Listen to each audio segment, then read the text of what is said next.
Kamusta mga kapatid? Welcome po sa araw-araw na pagpapala.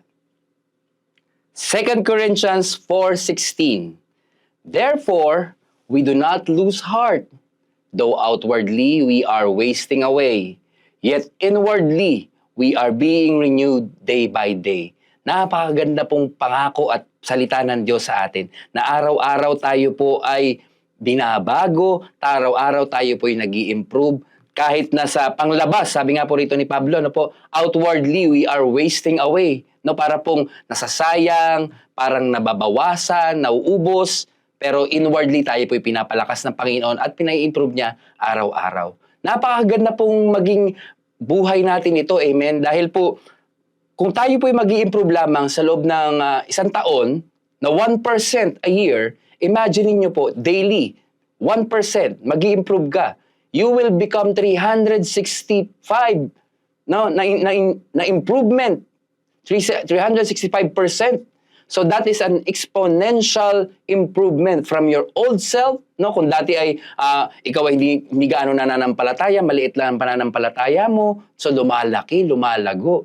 Dahil patuloy na nare-renew tayo araw-araw sa Panginoon. At alam po natin na ang pangako din ng Panginoon sa 2 Corinthians 5:17, tayo po'y binabago niya. Araw-araw tayo bago ng nilalang. If anyone is in Christ, he is a new creation, the old has gone and the new has come. Wala na ang dati niyang pagkatao. Sa halip, ito'y napapalitan na ng bago. So tayo'y bago na, bagong taon, bagong pagkatao, at dahil dyan, araw-araw tayo nag-i-improve. Amen? So yung continuous small improvements na ito, lagi natin niyang tatandaan na kahit 1% lang po sa loob ng isang araw, at panghawakan po natin yung pangako ng Panginoon sa mga bagay na yon, makikita po natin yung mga bunga ng banal na spirito sa ating buhay. Amen? Sabi po sa 1 Corinthians 10:31, anuman ang iyong ginagawa, gawin ninyo ito sa ikararangal, sa glory ng Diyos.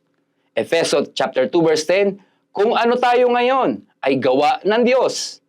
At sa pakikipag-isa natin kay Kristo Jesus, ay nilikha niya tayo para sa mabubuting gawa na inihanda niya noong una pa man upang gawin natin.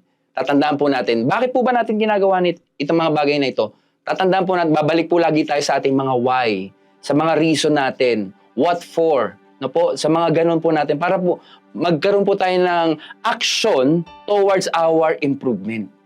So, tayo po'y laging pagpapalain ng Panginoon dahil po meron tayong desire to improve our faith on a daily basis.